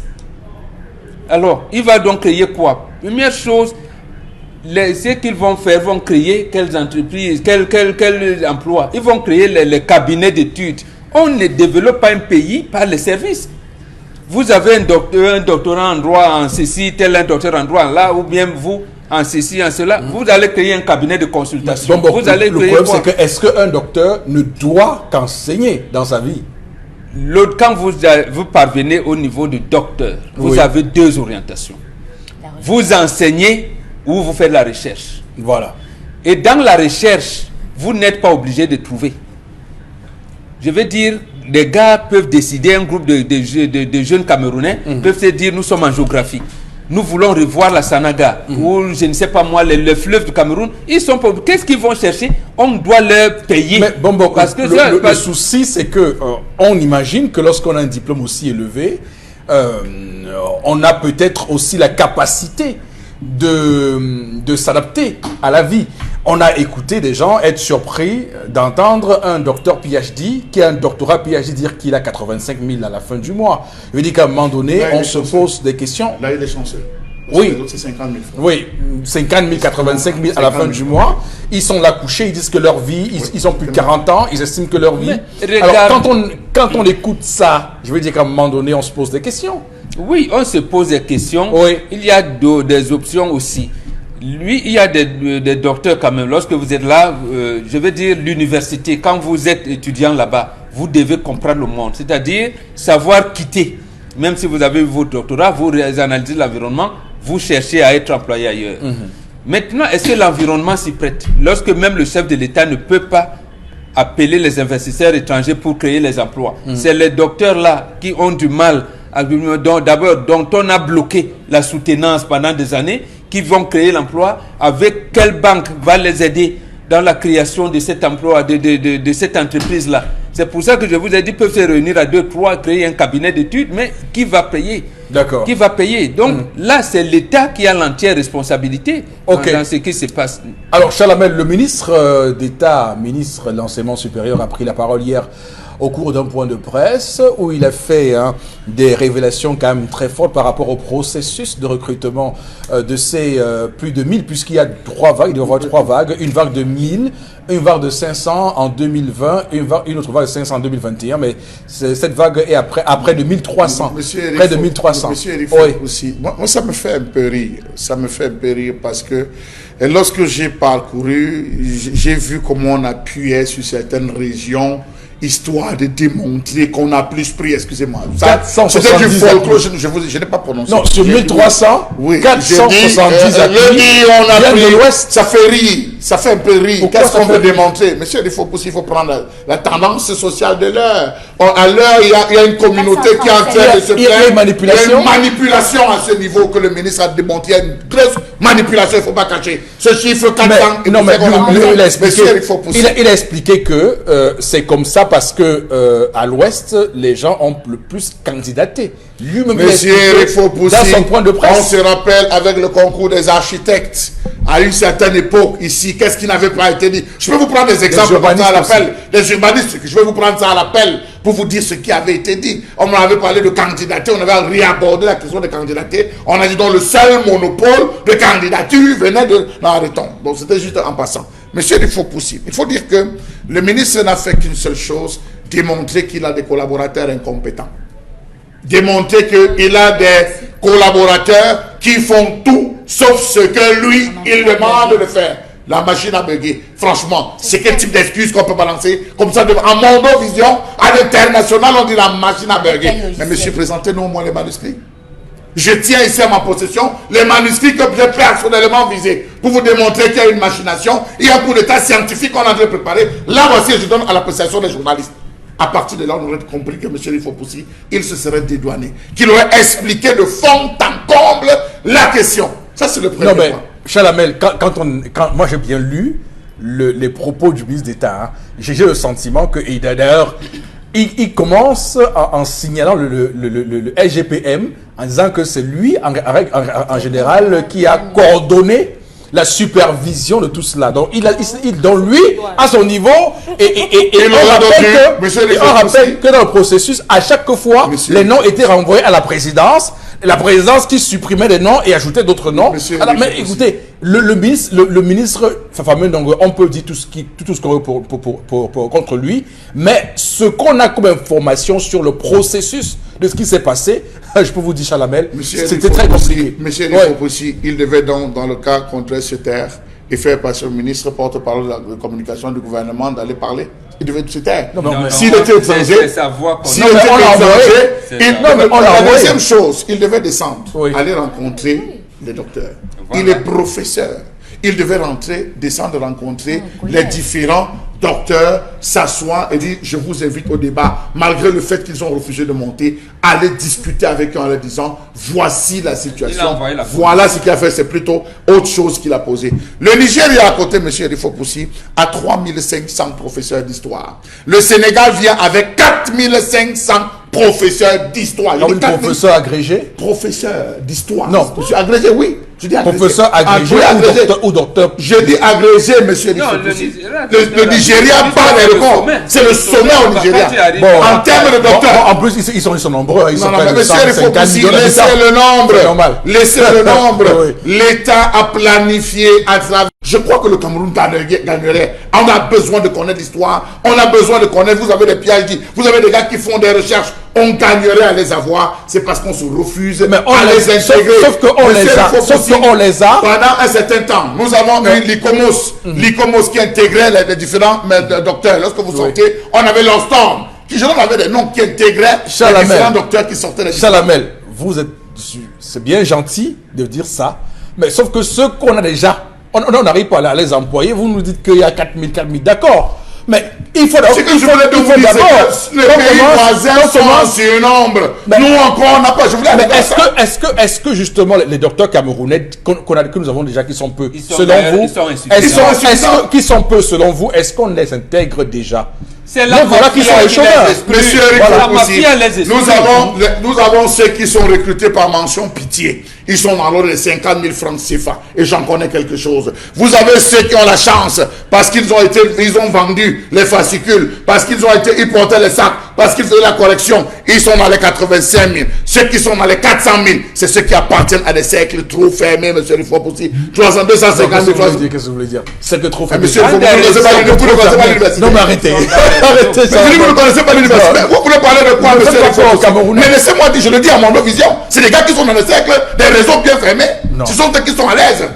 La preuve, allez regarder ces listes. Il y a beaucoup de chargés de cours qui nous regardent des universités du Cameroun. Dans cette émission, ce que vous dites là, vous excluez leur capacité à avoir été recrutés par leur compétence. La preuve à ce moment précis. Pourquoi le même ministre qui a donné sa conférence ne se rappelle pas que tous les 3 mois, il doit leur donner les primes de recherche? Voilà. Pourquoi ne le fait-il pas? Non, je veux juste préciser. Même ce qui est acté et je veux juste préciser que pour l'instant, le débat On informera tant qu'on voudra, mais pour l'instant, qu'on essaie au moins déjà de caser ceux qu'on a formés. Monsieur, il faut parce que pour faire une thèse de doctorat, il faut au minimum 7 millions. Oui. Une thèse de doctorat répartie sur 4 à 5, parfois 6, parfois 7 ans. Pour dire minimum 7 millions. C'est petit. Hein? Non, j'ai dit minimum. De la première année de doctorat, c'est 7 ans.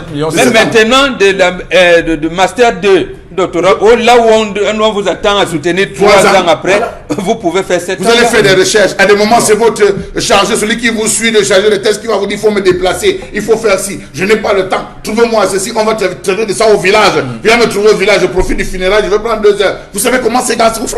Vous savez comment ces gars souffrent? Je rappelle que 1900 personnes environ ont candidaté. Pour qu'on prenne 1300, donc on a 600 docteurs PhD chômeurs au Cameroun. 600. C'est malheureux, c'est honteux. 600 chômeurs. C'est honteux. Et vous voulez légaliser le doctorat professionnel. Voilà. C'est honteux. Dominique Audrey, cette question, cette désacralisation du doctorat. Moi, ce qui me à ce sujet, c'est la dame à l'hôpital. Docteur Le Canet Vomo Brigitte. Et que jusqu'ici, son ministre ne s'est pas exprimé là-dessus. Même aller faire semblant, il n'y est pas allé. Aujourd'hui, l'acte de la dame m'a renvoyé en Tunisie en 2011 avec Bouazizi Mohamed, qui justement, parce qu'il a été brutalisé, parce qu'on lui a pris son outil de travail, a dit que c'en est de trop, je ne peux pas vivre comme ça. Et cette femme aujourd'hui s'est retrouvée dans ce même état d'esprit. Je ne peux pas avoir consacré autant d'années de ma vie et que vous veniez comme ça par le plus grand des hasards, vous décidez de prendre ma place et de donner à quelqu'un d'autre qui ne mérite pas. Et en même temps, un master. Aujourd'hui, mon étudiant, je vous ai donné les listes des personnes. C'est justement la condescendance des personnes. Est-ce que vous savez qu'il y a un recteur qui a dit qu'entre 2011, je crois, et 2018, quand on lance cette affaire, il y a eu 500 thèses de doctorat soutenues dans son université, et qu'entre 2008 et aujourd'hui, visiblement, le temps a été lancé le recrutement spécial, il y a eu autant 500 thèses soutenues. Ça veut dire la chose simple, souvent, on bloquait les enfants pour rien. Voilà. On les bloquait. Ok, on s'arrête là. Merci Karine Sontia pour cette revue des réseaux sociaux. Merci infiniment. On bascule le plateau B avec Consti Lamine qui nous rejoint ce matin avec le magasin Mille et un tapis, le concept Salaka, la vente de ce matin avec Consti Lamine qui nous rejoint évidemment dans ce studio. Consti Lamine, on vous dit bonjour. Alors, bonjour Eric, bonjour à tous les clients du concept Salaka, ses clients. Je leur dis merci une fois de plus de choisir le concept Salaka, le concept de vente des produits de qualité à des prix vraiment dérisoires. Alors, chers téléspectateurs, nous sommes bel et bien le mercredi, et un mercredi qui annonce d'ailleurs les couleurs d'un week-end des prix encore plus bas au concept Salaka.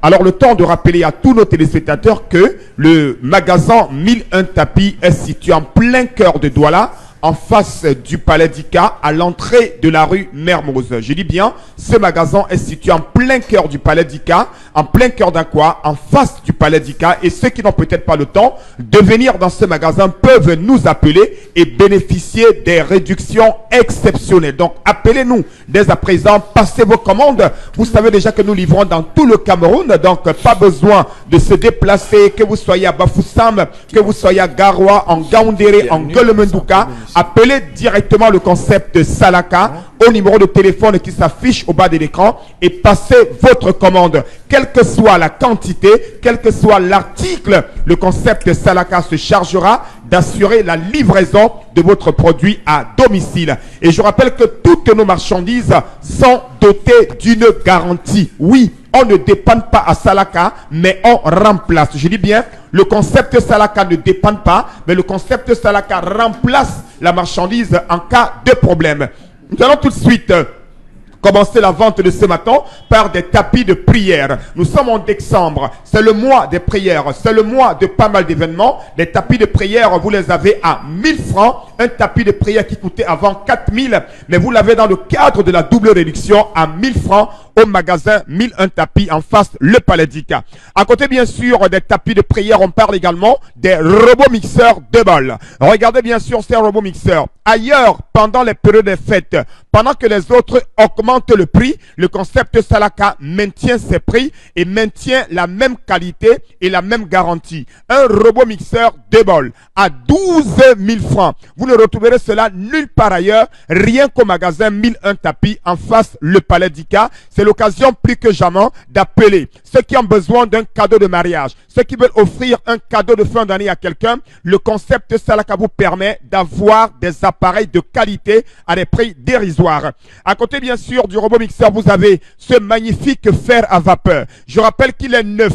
Il est dans le carton, il est avec garantie. Vous l'avez à 7 500 francs. Un fer à vapeur au magasin 1001 tapis en face le Palais d'Ika. Livraison dans tout le Cameroun. Ceux qui ont besoin de bouillir de l'eau, ceux qui ont besoin de faire le tapioca, l'eau chaude, ceux qui ont besoin de boire de l'eau chaude de temps en temps pour mieux se sentir à l'aise, vous avez des bouilloires en inox.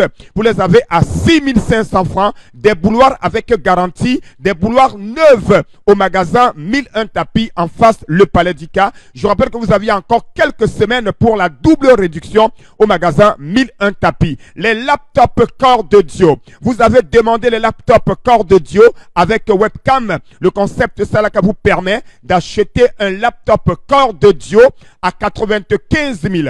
Pourquoi on le vend à 95 000? Parce qu'il a 250 Go de disque dur, il a 4 Go de RAM, il a une webcam et un lecteur et graveur DVD. Vous avez également des magnifiques robots mixeurs de balles, les grands robots mixeurs de balles avec plusieurs lames et un filtre pour tamiser vos fruits. Vous l'avez donc à 17 000 francs au lieu de 19 000. Des rallonges solides, des rallonges d'origine, des longues rallonges, vous les avez à 6 000 francs au magasin 1001 tapis. Relevez les numéros de téléphone, relevez la situation. La grande nouveauté, la grande innovation pour ces fêtes de fin d'année, des woofers, des grands woofers avec radio, sortie USB, sortie carte mémoire, Bluetooth à 28 000 francs. Oui, les woofers de 15 000 sont finis. Là, nous avons réservé le cadeau de la fin d'année des woofers à 28 000. Des laptops Core i5 avec lecteur et graveur DVD, 250 Go de disque dur, 4 Go de RAM, Wi-Fi et bien entendu tout ce qu'il y a comme accessoire. Vous l'avez à 125 000 francs. C'est un laptop professionnel. Des clés USB 32 Go à 8 500 francs. Ça se vend comme les bouts de pain. Chacun veut la voir. Une clé USB pour garder ses documents, pour sauvegarder ses données. Des clés USB à 8 500 francs, 32 Go. Des clés USB neuves dans le carton avec garantie. Une imprimante pour imprimer, que ce soit les billets d'invitation, les documents, pour scanner, pour faire des photocopies. Une imprimante neuve de marque Canon ou HP. Vous l'avez à 33 000 en face le Palais d'Ika avec le concept Salaka. Des fers à vapeur et rien que des fers à vapeur. Vous les avez à 12 000. Écoutez très bien. Un fer à vapeur, c'est bien, mais le fer à vapeur du concept Salaka, c'est encore mieux. Des robots mixeurs de bol à 17 000 francs. Ah ben oui, il est costaud, il est solide, il est de qualité, il est avec garantie. Vous l'avez à 17 000 francs. N'oubliez pas les woofers à 28 000. Oui, ordinateur laptop à 95 000. Je rappelle que le stock, il est très limité. Alors ceux qui ont besoin d'embellir leur maison, n'oubliez pas des lustres à partir de 40 000 francs, des tissus d'ameublement à partir de 1000 francs le mètre carré, et bien entendu des tapis de maison, des tapis de bureau, des ordinateurs complets à 45 000.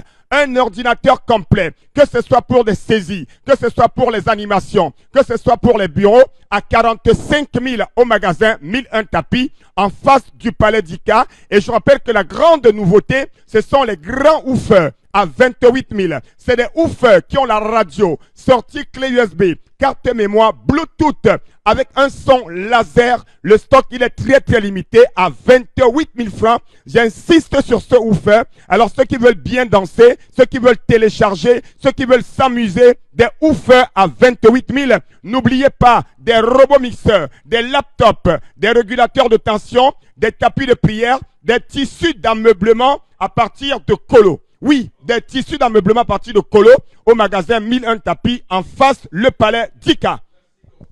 Messieurs, poursuite de cette émission avec interpellation.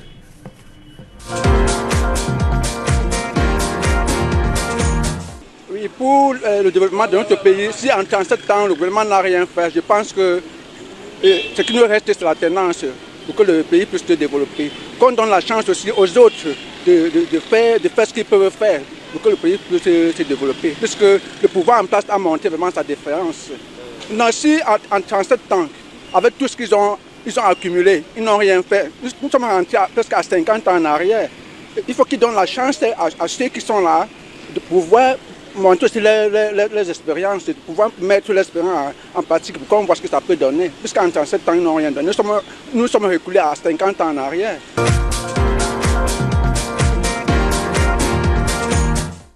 Voilà, un compatriote vieux de la vieille, qui est très nostalgique de l'époque et qui se rend compte qu'il y a eu qu'il y a eu de la régression, une régression totale, Momor Bengan. Oui, et il a proposé une solution. Oui. On commence à balayer un escalier par le haut. Il a dit qu'il veut l'alternance au sommet de l'État. Ça pourrait donner, j'allais dire, une autre impulsion aux citoyens aujourd'hui, de voir autre chose. Voilà. Et quand quelqu'un est né aujourd'hui, il a 35 ans, il a l'impression que le monde commence et se termine avec lui. Donc il n'a vu que ça. Voilà, c'est dangereux. Ouais, c'est très dangereux. C'est dangereux. Ok, on va lire quelques messages avec vous, Karine Sontia. On y va tout de suite pour ceux qui nous écrivent sur la page Facebook de l'émission. Cédric Ngalaha qui nous écrit sur la page Facebook. Par rapport au braquage de la cathédrale, j'aimerais faire savoir à M. Fopoussi que si tout le monde donne la somme de 2000 francs et qu'il y a environ 4000 âmes, le compte fera effectivement 8 millions. Fopoussi dit qu'on ne peut pas être à 4000 le matin à 6h à l'église quand même. 4000 le matin à 6h à l'église. Mais il y a des gens qui ne vont pas le dimanche à l'église, qui s'occupent de l'église. Chalamel.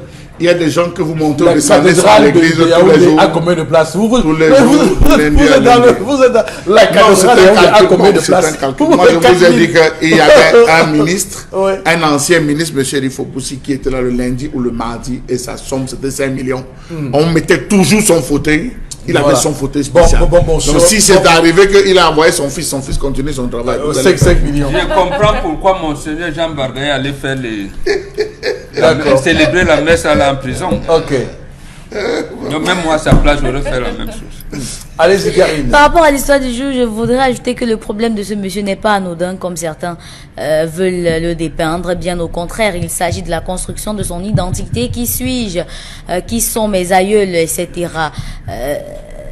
Qui sont mes aïeuls. D'accord, merci. Etc. On va tout de suite prendre Constylamine pour le Vombio Oméga 3. Ce matin, Constylamine, rapidement.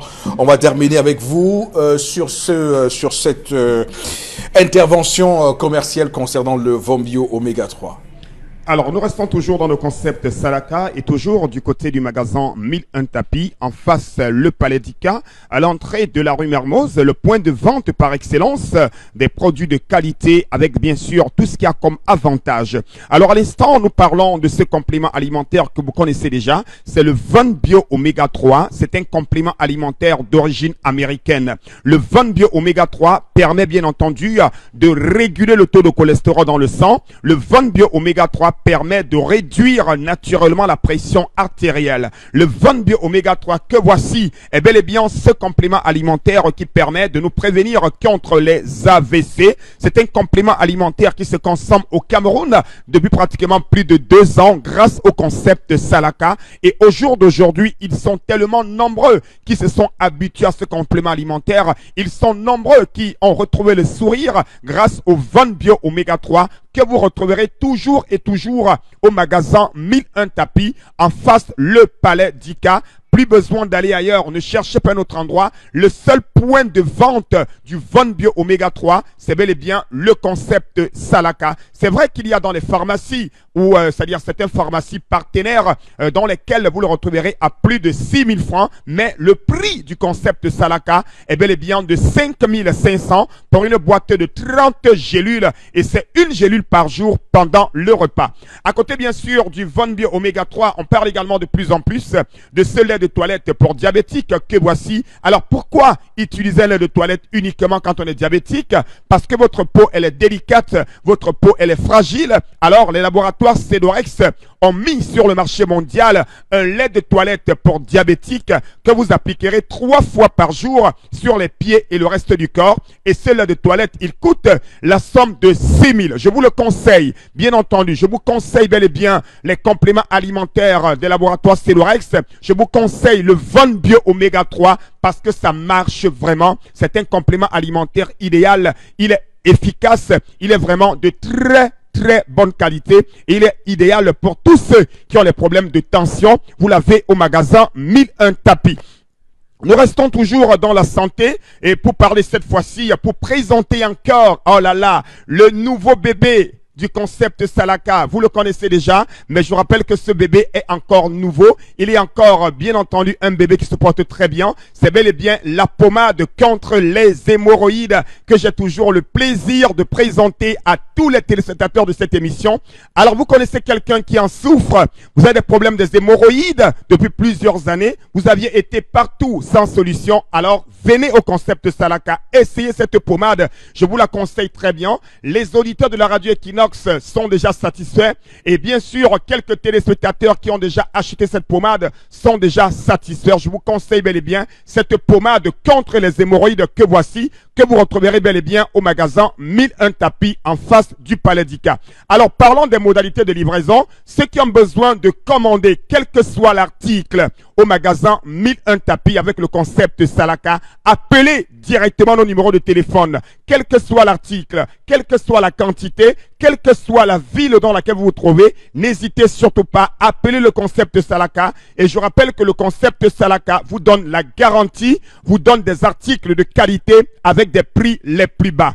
Et surtout, en ce mois de décembre, on permet à tous nos clients de repartir souriants parce qu'on veut conclure l'année en beauté avec tous les clients du concept Salaka. Merci beaucoup et surtout, n'oubliez pas, Salaka, c'est votre concept de vente en direct à la radio et télévision Equinox. Corsi Lamine, madame, monsieur, c'est ici que prend fin cette autre édition de votre émission 10-12 Le Zénith. Merci d'avoir été là. Rendez-vous demain 10h. Que Dieu bénisse le Cameroun.